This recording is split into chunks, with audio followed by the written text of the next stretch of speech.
এখনকার ঈদের সঙ্গে তখনকার ঈদের একটা তো ভিন্নতা আছে, বাট ঈদ মানে আমার কাছে আনন্দ। বিকেএসপি থেকেই আমার আসলে ক্রিকেটের যে সূচনা বলতে পারেন, ক্রিকেটের সবকিছু শেখা ওখান থেকে আসলে শুরু হয়েছে। বাংলাদেশ জাতীয় দলে যে আমি সুযোগ পেয়েছি এটাই আমার কাছে তখন অনেক বিশাল বড় একটা কিছু ছিল। এখন স্পোর্টসটা যেভাবে ফিমেল স্পোর্টস ফুটবল ক্রিকেট যেভাবে এস্টাবলিশড হয়েছে, তখন তো এই সুযোগটা ছিল না। পাঠক দর্শক, ঈদ উল ফিতর উপলক্ষে বণিক বার্তার এই বিশেষ আয়োজনে আপনাদের সবাইকে স্বাগত জানাচ্ছি। আমি বদরুল আলম। আজ আমাদের সঙ্গে আছেন বাংলাদেশের জাতীয় নারী ক্রিকেট দলের তারকা ক্রিকেটার শারমিন আক্তার সুক্তা। আমরা তার সঙ্গে তার ক্রিকেট জীবন, পারিবারিক জীবন থেকে শুরু করে নানান বিষয় নিয়ে তার সঙ্গে গল্প করব। আমরা তাকে স্বাগত জানাচ্ছি। আপনাকে স্বাগত বণিক বার্তার এই আয়োজনে। আপনাকেও ধন্যবাদ। আপনার কাছে প্রথমেই, যেহেতু আমাদের ঈদ উপলক্ষে আয়োজন, প্রথমেই জানতে চাইব যে শৈশবে আপনার গাইবান্ধায় যে ঈদ, এখনকার যে জাতীয় ক্রিকেট দলের তারকা ক্রিকেটার হিসাবে এক ধরনের ঈদ, বা এই দুটোর মধ্যে পার্থক্য কি দেখেন, আর আপনাকে বিশেষ কোনো স্মৃতি নাড়া দেয় কিনা ওই সময়কার? দুটোই মজাদার। ঈদ মানে আসলে আনন্দ। যেমন ছোটবেলার ঈদটা ছিল যে জামা কাপড়, নিজের জামা কাপড় কেনা, দেন মেহেদি দেওয়া, চাঁদ রাতে অনেক মজা করা, সবাই ছুটিতে একসঙ্গে একত্রিত হওয়া। সেই সময়টা আমাদের স্কুল যে ছুটি হইতো একটা লম্বা সময়ের জন্য, ঈদের জন্য, তো ওই ভ্যাকেশনটা এনজয় করা, সবকিছু মিলে ছোটবেলার ঈদটা খুব দারুণ যেত। এবং এখনো যে খারাপ যায় তা না, ওই যে বললাম ঈদ মানেই আনন্দ। তো এখনো মজা করি, অনেক আনন্দ লাগে ঈদের দিন বিশেষ করে। তবে এখনকার ঈদটা একটু ছোটবেলা থেকে ভিন্নতা এসেছে। এখন বাবা নেই, মা আছে, বোন আছে। কিছুদিন আগে আপনারা জানেন যে এবছর আমি বিবাহিত জীবনে পদার্পণ করেছি, তো এবার যেমন নতুন ঈদ করলাম শ্বশুর বাড়িতে। সবকিছু মিলে এখনকার ঈদের সঙ্গে তখনকার ঈদের একটা তো ভিন্নতা আছে, বাট ঈদ মানে আমার কাছে আনন্দ। শ্বশুর বাড়িতে নারী ক্রিকেটার হিসেবে কোনো বিশেষ মুহূর্ত বা অনুভূতি? না, তেমন না। তবে শ্বশুরবাড়ির সবাই খুব ওয়েলকামিং তারা। বিশেষ করে আমার যে ননাস আছেন ছোট, উনি উনি খুব হেল্পফুল এবং সবসময় আমাকে খুব সাপোর্ট করে। আমার হাজবেন্ড এবং আমার শ্বশুর এবং যারা আছে আমাদের আত্মীয় স্বজন, তারা খুব আমার খেলাটাকে তারা খুব আমার থেকেও বেশি পজিটিভলি এবং খুব সাপোর্টিভ। আপনি আসলে শুরু করেছিলেন ব্যাডমিন্টন দিয়ে, আপনি স্কুলে হয়তোবা চ্যাম্পিয়নও হয়েছিলেন, সেখান থেকে বিকেএসপি, পরবর্তীতে ক্রিকেটে থিতু হওয়া, এই রূপান্তরের গল্পটা একটু জানতে চাই। ছোটবেলা থেকে আসলে আমার খেলতে খুব ভালো লাগতো। এমন না যে স্কুল ফাঁকি দিয়ে শুধু খেলতাম, বিষয়টা তা না। স্কুলেও যেতাম, লেখাপড়াটাও ছোটবেলা থেকে ঠিকঠাক করার চেষ্টা করতাম, কিন্তু তাও থাকে না যে তারপরও মনে হয় খেলার সময়টা যদি আরেকটু বেশি হইতো। তো সেই সময় দেখা গেছে স্কুল শেষে আমরা সবাই একসঙ্গে খেলতাম, এবং তখন আমাদের আসলে ইনডোর গেমস ছাড়া আসলে মেয়েদের খেলার তেমন ফ্যাসিলিটি ছিল না স্কুলগুলোতে বিশেষ করে। তো তখন আমাদের বিশেষ করে শীতকালে, যেহেতু আমাদের উত্তরবঙ্গে বাড়ি, আমি আসাদুজ্জামান গার্লস স্কুল থেকে পড়াশোনা করেছি, এবং সেই সময় আমাদের স্কুলে যে শীতকালীন যে টুর্নামেন্টগুলো হইতো, এবং সেই সকল টুর্নামেন্টগুলো আমি অংশগ্রহণ করতাম। এবং আমাদের ক্রীড়া শিক্ষক ছিল সেই সময়, আহ, যিনি, উনি খুব সাপোর্টিভ ছিল এবং মেয়েদের যেন, তারা যেন সেফটি মেনটেন করে তারা যেন খেলতে পারে। তো ম্যাডাম আমাদের সকল সুযোগগুলো তৈরি করে দিতেন। ম্যাডাম ছিলেন আমাদের ক্রীড়া শিক্ষক। তো ম্যাডামের নাম ছিল পাপড়ি। উনি হচ্ছে আসলে মেয়েদের যে আলাদা করে একসঙ্গে টিম করা, কারণ মেয়েরা আসলে চাইলেই লেখাপড়া বাদ দিয়ে যে আপনার কোনো গেমস খেলবে এই জিনিসটা ছিল না। তো আমাদের শীতকালীন টুর্নামেন্টগুলোতে আমাদেরকে নিয়ে খুব অংশগ্রহণ করতো এবং আমাদের খুব আলাদা করে স্নেহ করতো। তা আমাদের তখনও খেলতেও খুব ভালো লাগতো। তো এই জিনিসটা থেকে আস্তে আস্তে যখন আমারই আরেকজন ফ্রেন্ড ফারজানা পিঙ্কি, আমাদের দলের সতীর্থ, one of the finest batsman for Bangladesh, তো সে হচ্ছে তখন আমাকে বলে যে তুই তো ক্রিকেট খেলবি, এরকম মেয়েদের তো ক্রিকেট শুরু হচ্ছে, এবং ও তো অতদিনে ও ক্রিকেট অলরেডি স্টার্ট করে দিয়েছে। তো ওকে আমরা অন্য স্কুল থেকে নিয়ে এসেছিলাম আমাদের স্পোর্টস টিমটাকে একটু শক্তিশালী করার জন্য। তখন ও আমাকে বলে যে স্টেডিয়ামে যাওয়ার জন্য। স্টেডিয়ামে যাই, ওখানে গিয়ে 2 দিন যাওয়ার পরে শুনতে পারি যে বিকেএসপিতে মেয়েদের ক্রিকেট স্টার্ট হবে এবং ওখানে ট্রায়াল দেওয়ার একটা সুযোগ আছে। এরপরে আমাদের স্টেডিয়ামে প্রথম কোচ ছিলেন বাবলু ভাই।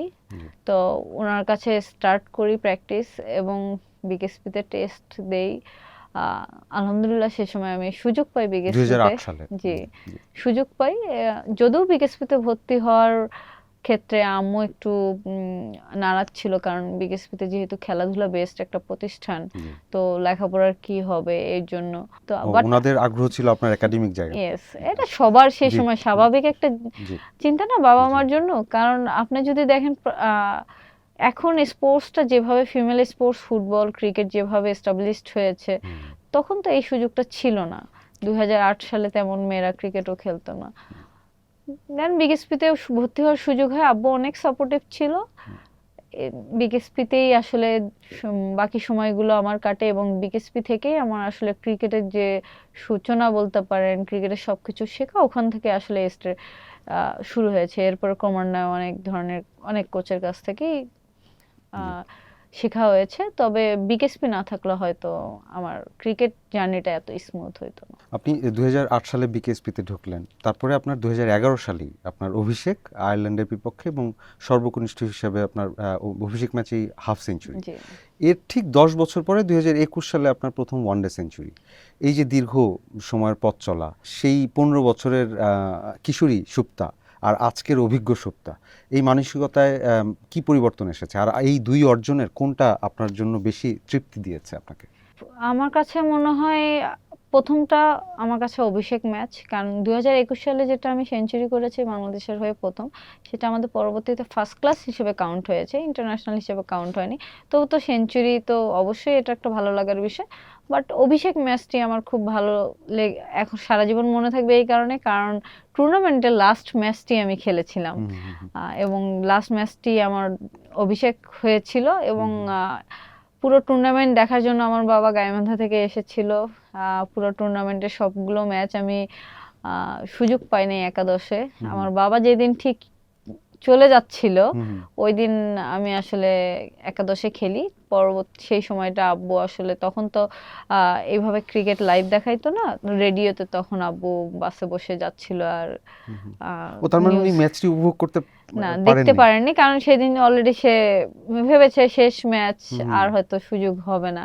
বাট আব্বু খুব আনন্দিত ছিল রেডিওতে শোনার পরও, মানে তার কাছে সে পরবর্তী তার অনুভূতি যেটা ছিল, সে বলছে যে আমি রেডিওতে শুনেছি ঠিকই, বাট তার কাছে ইমাজিন করেছে বা সে মাঠে ছিল, সে সেই জিনিসটা ফিল করেছে। আমি আপনার এই অনুভূতিটা, মানে কারণ আমি আপনার কথাই যা বুঝতে পারছি যে সেই প্রথম ম্যাচটা আপনার আত্মবিশ্বাসের একটা ভিত গড়ে দেয়। সেই জায়গা থেকে ওই ম্যাচটার স্পেশাল কোনো কিছু মনে পড়ে কিনা আপনার? আসলে আমার মাথায় আসলে তখন এত কিছু ঘোরেনি, কারণ আমি আসলে তখন অনেক ছোট, খুবই ছোট।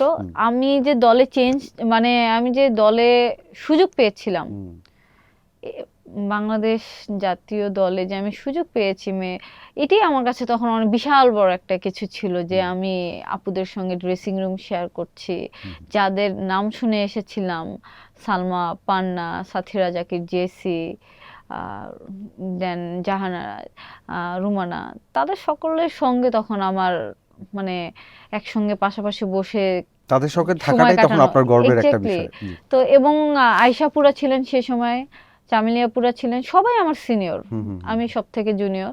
তো তখন আমার দলে যে আমি সুযোগ পেয়েছি, আমি মাঠে যাচ্ছি, ট্রেনিং করছি, আমার কাছে না এগুলোই ভালো লাগতো। মানে আমি যে সুযোগ পাচ্ছি না, বা আমি কারো থেকে বেটার, বা কাকে সুযোগ দিচ্ছে, আমার কাছে মাথায় আব্বু শুধু জিজ্ঞেস করতো ও তুমি আজকেও খেলোনি, বাট আব্বু ওইটা নিয়ে আমার কাছে কখনো আক্ষেপ করেনি। আব্বু খুব হ্যাপি ছিল যে আমার মেয়ে ক্রিকেট খেলছে। আব্বু সবসময় আমার খেলাটাকে খুব এনজয় করতো। টেস্ট থেকে ওয়ানডে, তারপরে টি-20, এখন তুমুল জনপ্রিয় এবং গতিশীল। একজন ক্রিকেটার হিসেবে এই ভিন্ন ভিন্ন ফরম্যাটের দাবি মেটানো আপনার কাছে কতটা চ্যালেঞ্জিং? আপনি যেটা বললেন যে 3টি ফরম্যাটে এখন খেলোয়াড়দের জন্য মেনটেন করা একটু ডিফিকাল্ট, তো সেক্ষেত্রে আমার কাছে মনে হয় অ্যাজ এ নারী ক্রিকেটার, বাংলাদেশি নারী ক্রিকেটার হিসেবে আমাদের এখনো টেস্ট খেলার সুযোগ হয়নি, যদিও আমরা টেস্ট স্ট্যাটাস পেয়েছি। তো সেক্ষেত্রে হোয়াইট বলটাই আমাদের রেগুলার হয়। তো আমার ক্ষেত্রে এখন যেটা মনে হয় ফিটনেস মেনটেন করাটাই হচ্ছে সবথেকে বেশি চ্যালেঞ্জিং, কারণ আপনি যদি ফিট না থাকেন আপনি আসলে পারফর্ম করাটা খুবই ডিফিকাল্ট হয়ে যাবে। তো আমার কাছে মনে হয় যেহেতু এখন আগের তুলনায় ম্যাচের সংখ্যা অনেক বেশি হয়েছে, ঘরোয়া লিগ বেড়েছে, এবং যখন আপনি ম্যাচের সংখ্যা বেড়ে যাবে তখন আপনার লোড ম্যানেজমেন্টটা মাথায় রাখাটা অনেক ইম্পর্টেন্ট থাকে এবং ফিট থাকাটা অনেক তো আমি যেহেতু ক্রিকেট খেলতেই অনেক পছন্দ করি, তো আমি চেষ্টা করি যতটা ভালোভাবে ফিট থাকা যায় যেন আমি ম্যাচ সুযোগ আসলে যেন আমি সবগুলো ম্যাচ খেলতে পারি। বাংলাদেশের একটা অত্যন্ত সমৃদ্ধ বিশ্ববিদ্যালয়, জাহাঙ্গীরনগর বিশ্ববিদ্যালয়ে আপনি পড়াশোনা করেছেন এবং আপনার পরিবার থেকেও একাডেমিক সাইড নিয়ে অনেক সিরিয়াসনেস ছিল ছোটবেলা থেকেই। তো আপনি দুই ক্ষেত্রেই এই যে ভারসাম্য রক্ষার যে চ্যালেঞ্জটা আপনি ফেস করলেন সেটা কিভাবে করলেন? আর এই যে প্রাতিষ্ঠানিক শিক্ষা, সেটা কি আপনার মাঠে যে আপনারা বিভিন্ন টেকনিক কৌশল গ্রহণ করেন সেটা কোনো প্রভাব ফেলে কিনা? প্রথম যেটা আপনি বললেন যে হচ্ছে পড়াশোনার ক্ষেত্রে যেটা বললেন, তা আমি শুরুতেই বলেছিলাম যে আমার মা একাডেমিক সাইডটা নিয়ে খুব সিরিয়াস ছিলেন, এবং আমার মাকে অসংখ্য ধন্যবাদ। হয়তো তার এই সিরিয়াসনেসের কারণেই হয়তো আমার এডুকেশনটা খুব ভালো একটা ফ্লোতে শেষ করতে পেরেছি, কারণ স্পোর্টসে আসলে অনেক সময় দেখবেন যে সময় মতো এক্সাম দিতে না পারা বা পরবর্তীতে কন্টিনিউ না করতে পারার জন্য অনেকে ড্রপ আউট হয়। তো সেক্ষেত্রে আমার ফ্যামিলি আমাকে যে আহ, মানে দেখা গিয়েছে যে প্রেশারটা দিয়েছিল এটা আমার কাছে খুব পজিটিভ এখন মনে হয়, যে ওই সময় যদি ওই জিনিসটা না থাকতো হয়তো আমি অনেক ঢিলেঢালা ভাবে চিন্তা করতাম। বাট ওইটা আমার কাছে খুব ভালো ছিল যে আম্মু সবসময় একাডেমিক দিকটা নিয়ে সিরিয়াস ছিল, আব্বু আমার খেলাধুলাটা সাপোর্ট করতো। এটা খুব গুড একটা কম্বিনেশন ছিল, এবং এটা আমার আমার নিজের জন্য খুব ভালো হয়েছে। এবং এডুকেশন অবশ্যই তো যে কোনো কাজের ক্ষেত্রে আপনি স্বাভাবিকভাবে কাজে লাগবে। আপনি যেটা বললেন যে স্পোর্টসে এটা কতটুকু কাজে লাগে, তা আমার আমার কাছে মনে হয় আমার এডুকেশন শুধু আমার স্পোর্টসে না, আমার পুরো জীবনেই আমার কাজে লাগছে। একজন নারী ক্রিকেটার হিসেবে গড়ে ওঠার পেছনে আপনার পরিবারের ভূমিকা কতটুকু? আর আপনার বাবার অনুপ্রেরণা আপনি বলেছেন, এবং আপনার পরিবারের সমর্থন এই ক্যারিয়ারের ভিত গড়তে কতটুকু সহায়তা করেছে? পুরোটাই আসলে যে কোনো নারীর জন্য, যে কোনো নারীর জন্য, not only sports, G. Education sector হতে পারে, ইকোনমিক সেক্টর হতে পারে, যে কোনো প্রতিটা মেয়ের বেড়ে ওঠার পিছনে আসলে তার পরিবারের অবদান। কারণ পরিবার যদি তাকে সাপোর্ট না করে আসলে সে একটা ভালো পরিবেশ পাবে না, আর ভালো পরিবেশ না পাইলে মেয়েদের আসলে বেড়ে ওঠাটা খুবই ডিফিকাল্ট। কারণ আমাদের সমাজে আসলে এখনো তেমন গড়ে ওঠেনি যে একটা ছেলে বা একটা মেয়ে ইকুয়ালি সকল ধরনের সুযোগ সুবিধাগুলো পাবে। রাষ্ট্রীয়ভাবেও সেই সুযোগ সুবিধাগুলো আসলে চাইলেও সবসময় পাওয়া যায় না। তো সেক্ষেত্রে পরিবার আসলে বড় একটা রোল প্লে করে, এবং আমার এখন পর্যন্ত আমার যত অর্জন আমি মনে করি আমার পরিবারের সাপোর্ট এবং পরিবারের চাওয়া পাওয়া, বিশেষ করে আমার মায়ের দোয়া এবং আমার বাবার, আর যে আমার বাবা অনেক ইফোর্ট দিয়েছেন আমার স্পোর্টসের পিছনে, যে কোনো জায়গায় দৌড়াদৌড়ি। তো আমার কাছে মনে হয় আমার পুরো পরিবার, ইভেন আমার ছোট বোন, সে খুব খুব এক্সাইটেড থাকে আমার থেকেও বেশি যে কোনো ম্যাচ নিয়ে। বা দেখা গিয়েছে আমরা হেরেছি বা আমি খারাপ পারফর্ম করেছি, আমার কাছে মনে হয় ও নিজে খেলেছে, আপসেট হয়ে যায়, আপু এরপরে কি হবে, আচ্ছা তুমি ভালো করে প্র্যাকটিস করো, ঠিক আছে তুমি এবার কোথায় প্র্যাকটিস করছো, অন্য জায়গায় করো। মানে পুরো পরিবার অনেক কনসার্ন থাকে, অনেক অ্যাক্টিভ থাকে আমার সঙ্গে। ভারতের নারী আইপিএলে ডাক পেলেন, এটা আপনার ক্যারিয়ারের জন্য টার্নিং পয়েন্ট মনে করেন কিনা? আর এই যে আন্তর্জাতিক এই বড় মঞ্চের যে পেশাদারিত্ব বা অভিজ্ঞতা আপনি দেশের ঘরোয়া ক্রিকেটে কিভাবে কাজে লাগাচ্ছেন? 2022 সালে যখন আমি উইমেন আইপিএলে যাই, তো আমার কাছে যে জিনিসটা ছিল যে আমার আসলে ক্রিকেট নিয়ে জ্ঞানের যে পরিসর যেটা ছিল, আমার কাছে মনে হয় ওখানে গিয়ে আমার দ্বিগুণ হয়েছে। আমি আহ, অনেক বেশি অনেকের থেকে ড্রেসিং রুম শেয়ার করে এবং তাদের যে অ্যাটমসফেয়ার, সেখান থেকে আমি অনেক কিছু জেনেছি যে আসলে as a player, professional player যদি কন্টিনিউ করতে চাই কি ধরনের চ্যালেঞ্জিং গুলো আসতে পারে, বা চ্যালেঞ্জগুলো আসলে কিভাবে অ্যাকসেপ্ট করে হার্ডওয়ার্কটা করতে হবে, বা ওই ধরনের অ্যাটমসফেয়ারে পারফর্ম করতে গেলে আপনার কি ধরনের মানসিক স্ট্রেংথটা লাগে। তো আমার কাছে পুরোপুরিটা খুব ভালো একটা লার্নিং জার্নি ছিল, এবং এটা আমার আমার লাইফ টাইম একটা শিক্ষার জায়গা ছিল, এবং আমার কাছে মনে হয় এই ধরনের সুযোগ যে কোনো মানুষকে আগের তুলনায় সবসময় বেটার করতে সাহায্য করবে। তো এটা অবশ্যই আমাকে স্টিল আমাকে অনেক কিছু আহ, থাকে না, ব্যাক অফ দ্য মাইন্ডে ওইটা আমাকে স্ট্রেংথ হিসেবে কাজ করে। একসময় নির্মাণ স্কুল ক্রিকেটের মতন আয়োজন থেকে অনেক তারকা ক্রিকেটার উঠে আসতেন। বিশেষ করে আমি যে সময়টা বড় হয়েছি এই সময় নির্মাণ স্কুলের অনেক নামডাক। তো বর্তমানে তৃণমূল পর্যায়ে নারী পুরুষ নির্বিশেষে ক্রিকেটার তৈরির এমন শক্তিশালী কাঠামোর অভাব বোধ করেন কিনা? পাশাপাশি আপনার যে ম্যাচ ফির যে বৈষম্য দীর্ঘমেয়াদে মেয়েদের পেশায় টিকে থাকার পথে বাধা কি? প্রথমত যেটা আপনি বললেন যে স্কুল ক্রিকেটের কথা, আমি নিজেও কিন্তু যখন স্টার্ট করি তখন কিন্তু স্কুল ক্রিকেটটা খেলেছিলাম 2008 সালে। তখন বিকারুননিসা স্কুলও পার্টিসিপেট করেছে, মানে সব ঢাকা তখন আমি তো বিকেএসপিতে, তখন বিকেএসপিতে থাকাকালীন তখন আমাদের জোন হিসাবে পড়েছিল, গ্রুপ সিস্টেম হয়েছিল। তখন কিন্তু অনেকগুলো স্কুল ঢাকায় অংশগ্রহণ করেছিল, এবং আমার তখন স্কুল ক্রিকেটের স্মৃতিটা এখনো মনে আছে। আমরা দেখা গিয়েছে সেই ভোরবেলা বাস নিয়ে আমরা পুরো টিম বিভিন্ন এক এক দিন এক এক স্কুলে যেতাম, গিয়ে আমরা ম্যাচ খেলতাম। মাঠ, কোনো স্কুলের মাঠ ছোট ছিল, কোনো স্কুলের মাঠ বড় ছিল, মানে এই যে একটা খেলার মজা স্কুল জীবনে, ওইটা আমি পেয়েছি সেই সময়। তো অবশ্যই স্কুল ক্রিকেটটা কন্টিনিউ হইলে তো খুবই ভালো বাংলাদেশ ক্রিকেটের জন্য, কারণ ছেলেদের সাধারণত প্রাইম ব্যাংকের একটি স্কুল ক্রিকেট হয়। তো আমাদের মেয়েদের ক্ষেত্রে যদি এটা যদি চালু হয় তাহলে দেখা গিয়েছে যে মেয়েদের আসার যে ক্ষেত্রটা, যে যে মেয়েরা চিন্তা করছে বা জানে না যে আমি স্কুলে পড়ছি, আমি বাইরে কখনো ট্রেনিং করার সুযোগ পাচ্ছি না, তখন স্কুলগুলো থেকে যদি পদক্ষেপ নেওয়া হয়, দেখা গিয়েছে অনেক ট্যালেন্ট আছে যারা কখনো হয়তো চিন্তাই করেনি ক্রিকেট খেলবে, তখন অবশ্যই প্রতিভা অন্বেষণের ক্ষেত্রে বাংলাদেশ ক্রিকেটের জন্য অনেক বেশি সুবিধা হবে। আরেকটি যে কোশ্চেন করেছিলেন সেটা হচ্ছে বৈষম্যর ক্ষেত্রে, যেটা হচ্ছে ম্যাসপি, এটা তো অবশ্যই শুধু আমাদের ক্ষেত্রে না, সব ক্ষেত্রেই আছে। তবে বাংলাদেশ ক্রিকেট বোর্ড রেগুলার চেষ্টা করছে যেন এটা খুব দ্রুত আস্তে আস্তে কমিয়ে ফেলা যায়। আপনি যদি দেখেন আগের থেকে আমাদের স্যালারির ক্ষেত্রটা অনেকটা বেড়েছে, বিশেষ করে 2020 সালের পর থেকে ক্রমান্বয়ে আমাদের এটা বাড়ানোর চেষ্টা করছে। এবছরও আমরা যারা সেন্ট্রাল কন্ট্যাক্টে ছিলাম তাদের প্রায় 50%, 30 to 50% স্যালারি ইনক্রিমেন্ট হয়েছে। ম্যাচ ফিটা হচ্ছে আমাদের শুরুতে যা ছিল সেখান থেকে 5 গুণ 10 গুণ বাড়িয়েছিল।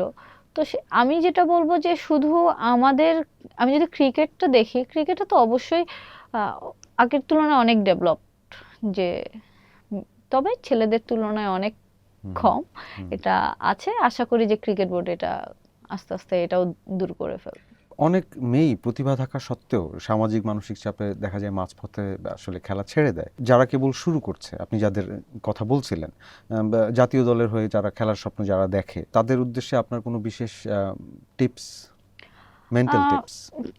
আসলে যদি কেউ ভালোবাসে স্পোর্টসটা এবং তার যদি ইচ্ছা থাকে আমি অ্যাজ এ স্পোর্টস পারসন হিসেবে নিজের কেরিয়ার তৈরি করব, আমার কাছে মনে হয় সেই ক্ষেত্রে এখন বাংলাদেশ ক্রিকেট বোর্ডের যে সিচুয়েশনটা, যে কোনো নারী ক্রিকেটার হিসাবে তার প্রফেশনটা চুজ করতে পারে। কারণ হয়তো 10 বছর আগে এই সিচুয়েশনটা ছিল না, বাট আমি এখন বলতে পারি একজন মেয়ে হিসেবে ক্রিকেটটাকে তার প্রফেশন হিসেবে চুজ করতে পারে। মানে বর্তমানে সেই শক্তিশালী প্রাতিষ্ঠানিক কাঠামো আছে বাংলাদেশে, এখন সেই অবস্থানটা তৈরি হচ্ছে, এবং অবশ্যই ডে বাই ডে এটার ইমপ্রুভমেন্ট আরো হবে। সেক্ষেত্রে যেটা হয়, আমরা শুরুতে অনেক ভেঙে পড়ি, যে আমরা শুরুতে আসি পারফরমেন্স বা দেখা গিয়েছে সুযোগের অভাব, অনেক কিছু চিন্তা করে যে আমার ফিউচারে কি হবে, আমরা ড্রপ আউট হয়ে যাই, বা নিজেরাই বিশেষ করে আমরা অনেক কিছু ভেবে নেই যে আমি হয়তো আর সুযোগ পাবো না, বা আমার হয়তো আর সেই সুযোগটা নেই। বাট আমার কাছে মনে হয় কারো যদি ইচ্ছা শক্তিটা অনেক বেশি থাকে, তাকে আসলে আটকানোর আর কেউই থাকে না। তাকে আল্লাহ তাআলা অবশ্যই তাকে সেই সুযোগটা করে দিবে। ইচ্ছা শক্তিটাই আসলে বড় কিছু। কারো যদি ইচ্ছা থাকে যে না আমি ক্রিকেটে আসবো, বা any sports, as a female যে কোনো স্পোর্টস হইতে পারে, ফুটবল হইতে পারে, কাবাডি হইতে পারে, যে কোনো কিছু, বাট ইচ্ছা যদি থাকে আমি স্পোর্টস করব, শুধু ইচ্ছাটা অনুযায়ী পরিশ্রমটা চেষ্টা চালিয়ে যাওয়া, বাদ বাকিটা আল্লাহ অবশ্যই আল্লাহ তাআলা আমাদেরকে দিয়ে দিবেন। আপনার যারা ফ্যান ফলোয়ার আছেন বা বণিক বার্তার পাঠক দর্শকদের জন্য আপনি যদি কোনো বার্তা দিতে চান বলতে পারেন। সবাইকে ঈদের মৌসুম চলছে, ঈদ মোবারক। এবং সেই সঙ্গে এই যে যেখানে আছেন আমাদের বাংলাদেশে, বিশেষ করে আমাদের যদি পানিপথের যাত্রা বলেন, রোডের যাত্রা বলেন, অসংখ্য মানুষ মারা যাচ্ছেন। এবং যারাই যেখান থেকে যাত্রাপথে যাবেন অবশ্যই নিজেদের সেফটি মেনটেন করে যাবেন। প্রতিটা জীবনের মূল্য আসলে পরিবারের কাছে অনেক। এবং সেই সঙ্গে আমাদের বাংলাদেশ ক্রিকেটের জন্য আপনারা অবশ্যই সাপোর্ট করবেন এবং আমাদের ক্রিকেটারদের প্রতি ভালোবাসা রাখবেন। আপনাকে অসংখ্য ধন্যবাদ বণিক বার্তাকে সময় দেওয়ার জন্য। ধন্যবাদ আপনাকে।